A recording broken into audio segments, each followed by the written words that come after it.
in May. Awesome. We got Okay, we're live, so let's go live. Let's have fun. We're chatting anyway. Erik is awesome. So, but I want to welcome everybody to another episode of Nurses Outside the Box, and I'm really excited today to have Erik here, Erik Anderson.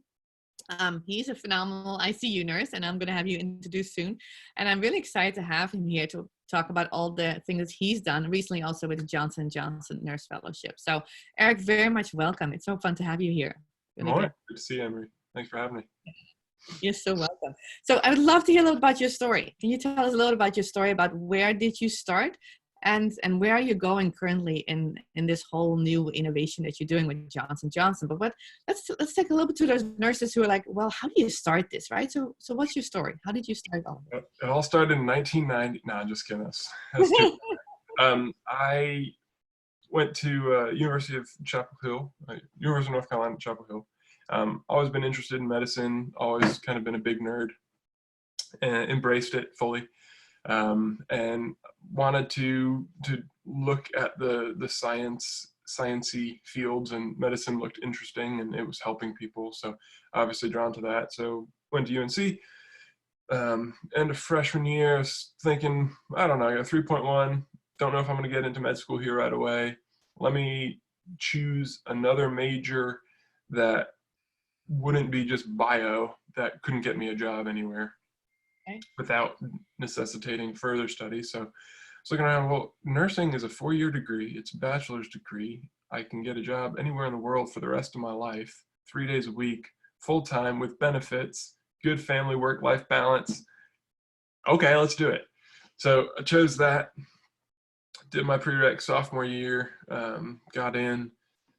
Second half of sophomore year, I met some folks in the, I guess it was in the cafeteria. Started talking to them, they're BME majors. I was like, what is BME? Biomedical engineering. It's like, what is biomedical engineering? They're like, well, it's a whole industry that makes all of the equipment and the tools and the new tech for medicine and healthcare and all that stuff. I was amazed to learn that there's a whole industry for that. I mean, it makes total sense, but I just never thought about it. So it was very interesting. I toyed with the idea of switching my major to BME, but I was like, I just did all this work to get into nursing school. All the prereqs, I got in, it's very competitive. So I'm going to stick this out because for all the aforementioned reasons, it's still a really good profession. But let me see if I can take a few classes. So I was able to actually take sophomore and junior design biomedical engineering classes during nursing school. And that was crucial for me. I mean, I've always liked problem solving, like logic puzzles and that sort of thing, even from a really young age. But when I took these classes, it showed me two things. One, there is a market for making better things in healthcare. And two, there's a big disconnect between the people that take these classes and the people that take the medical tracks who aren't engineers, but they can only communicate clinically with the engineers who can only communicate technically. And so being able to hopefully be in both worlds at some point, I like looking at the clinical environment as a research and development opportunity where I see all these things that are frustrating or problematic or bad or dangerous. And I want to fix those because I always want to fix stuff. And then I want to be able to communicate and translate that into the engineers that know the physical side, the physics, the acoustics, the electronics, all that stuff that I don't know. And I want to be able to bridge that gap and create innovative opportunities from the bedside with the people that know what they're doing. So I was happened upon the application advertisement for the Johnson & Johnson Nurse Innovation Fellowship a couple months back. I was like, sounds exactly like what I want to do. Let's give it a go and see what happens. And we've had our first meeting back in Greensboro in end of January, and it was really, really cool.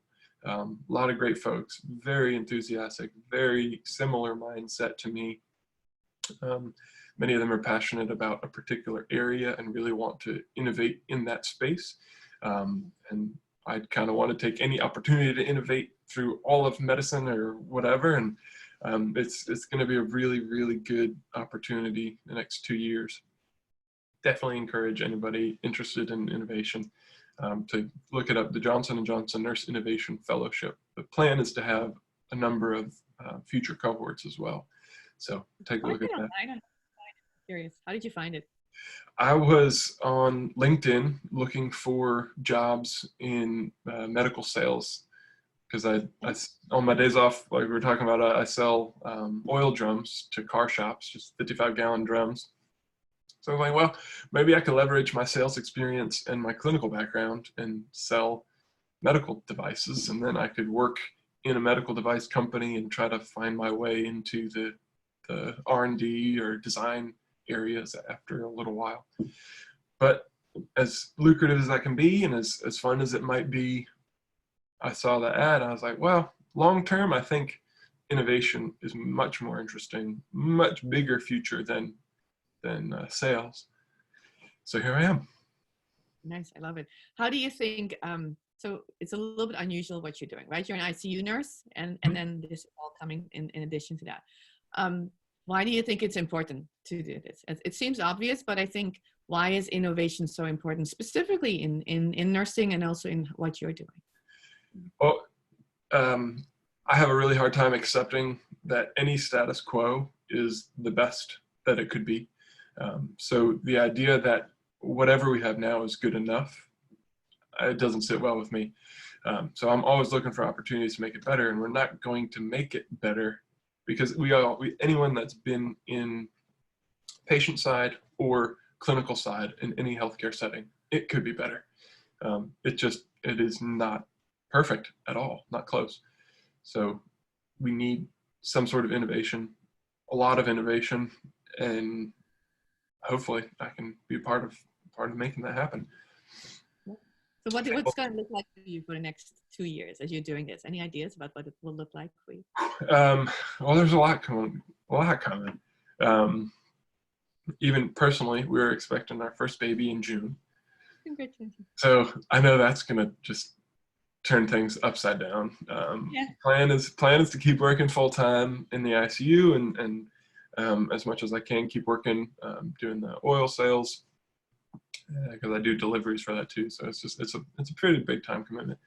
For the fellowship, it winds up being a 2-year course. There are 2 in-person meetings per year.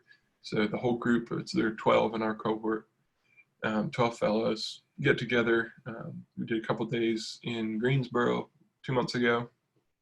And then our plan is to go again in June we're working with the Center for Creative Leadership. It's an international leadership development. They do a lot of C-suite and corporate leadership growth training.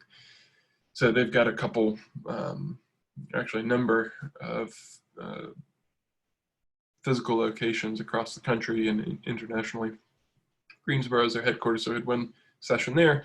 Another session is slated to be in Colorado later this year. I think Greensboro again, and then Newark, where Johnson & Johnson's headquarters is. So in-person meetings where we're doing a lot of didactic stuff. There's curriculum about leadership, curriculum about innovation, curriculum about entrepreneurship and like lean canvas design. That's what I was working on right now, is a lean canvas design, uploading that. We'll do online coursework through the CCL group about some more of that same stuff, developing our own leadership skills. And we did a lot of personal assessments to learn where some of our strengths and weaknesses, or I guess politically development opportunities lie. So we can start working on those and just be conscious of them and how they come across in our daily life. And then we work with a mentor from CCL just to help us develop our leadership with someone who's really good at getting people to be developed in those areas. And they bring a lot of resources and experience from all the folks that they've mentored in the past in these big corporations, little corporations, big, huge takeoff startup companies, etc. And then we'll also be checking in with the Nurse Approved group. Kind of came up with the whole idea and pitched it to Johnson & Johnson, who got on board with open arms and two big thumbs up. And the nurse approved folks have always, Nancy, Rebecca, and oh crap, blanking on his name, Noah. They're all nurses, and they've done innovative things in industry, in academia, and in healthcare. And so they want to help grow the idea of like a focus group program, how to teach leadership, innovation, and entrepreneurship to nurses. And I think the goal from their standpoint is through this course, they would have an opportunity to equip us as fellows to go back into our academic or healthcare institutions as leaders, administrative leaders, perhaps, with the training and the know-how to encourage innovation and entrepreneurship in our facilities, in our institutions, so that we can try to get other folks on board so that we have even broader reach in growing innovation to make it better, because again, it needs to be better. Yeah, and it needs to be more of it too, right? Oh and yeah. Yeah, and there's entrepreneurs, there's innovators. It's so needed in so many ways. There's leadership as well. Yeah. I love the progression. So if you have, for people who are listening to this right now, right, other nurses who say, wow, this sounds interesting. I'm still at the bedside. I'm not still at the bedside. I'm at the bedside. I want to innovate in my own, or they may be doing nurse entrepreneurship, right? Yeah. What is your biggest recommendation, advice to those nurses who are having that desire, but haven't actually taken the steps yet to do anything about that? So that's a great question.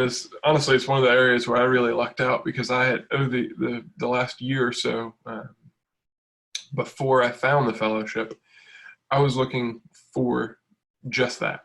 So I live in Raleigh, North Carolina, just outside of Raleigh.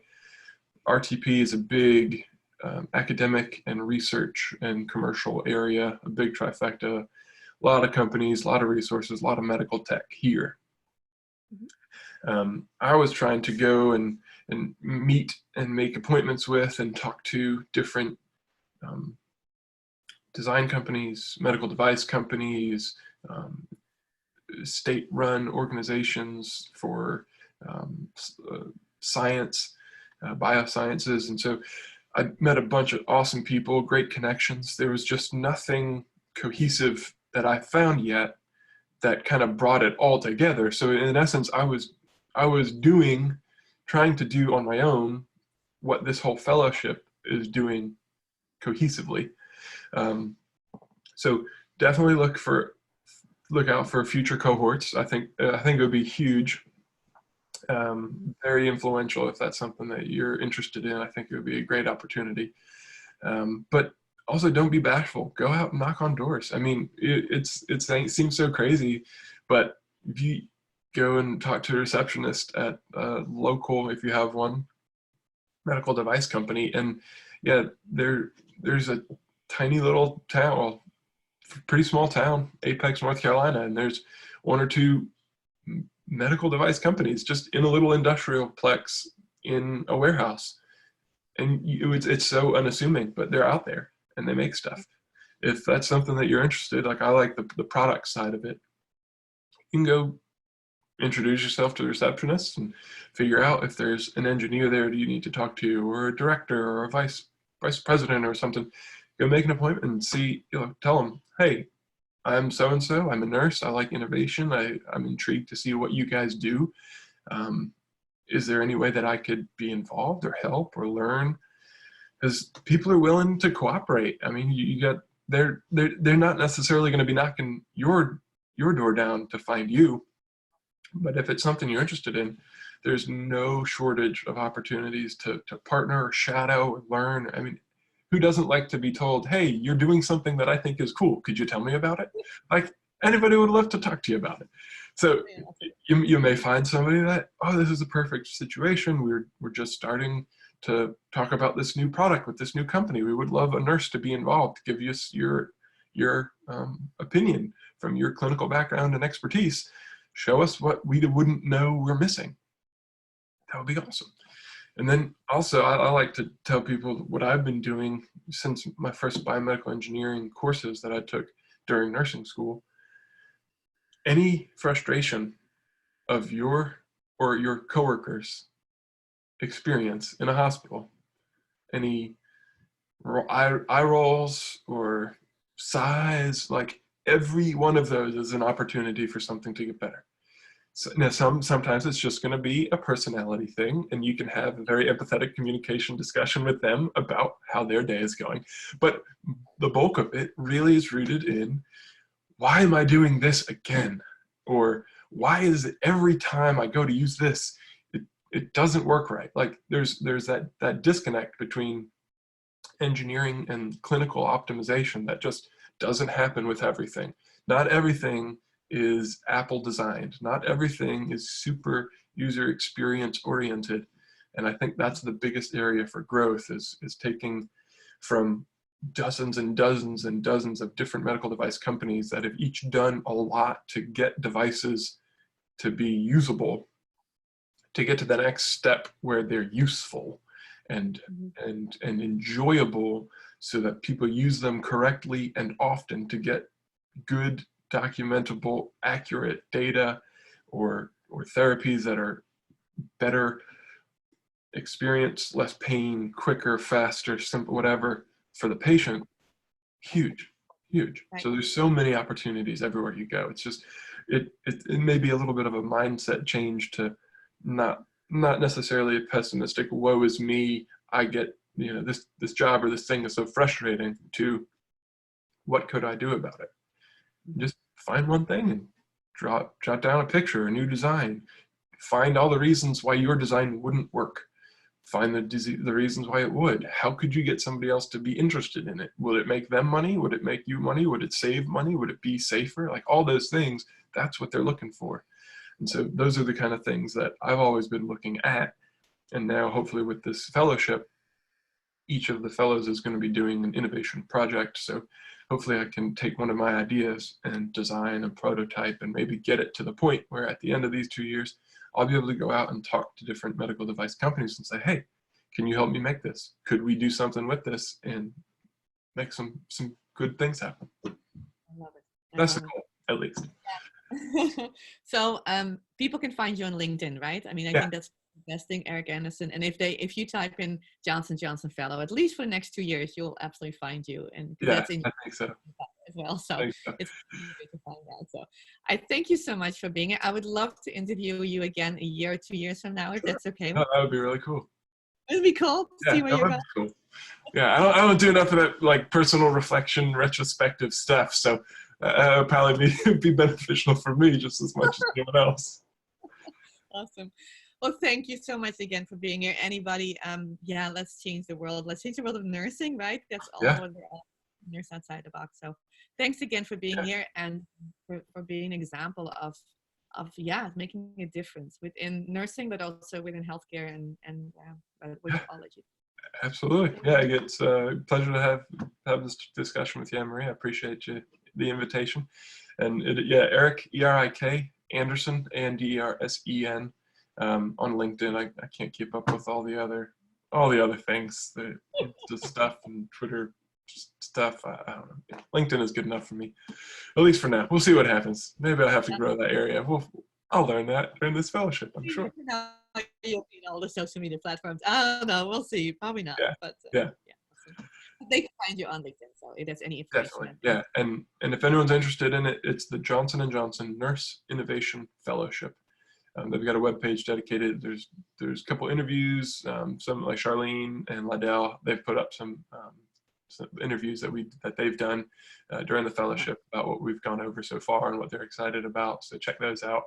And there should be plenty of FAQs to anyone else interested. And I don't know if the application for next year will be at the same time. I think it was August-ish timeframe. So just keep that in your mind when you're looking around. Absolutely. We'll do that. Awesome. Cool. Awesome. We'll talk. Okay. Thanks very much. Take care.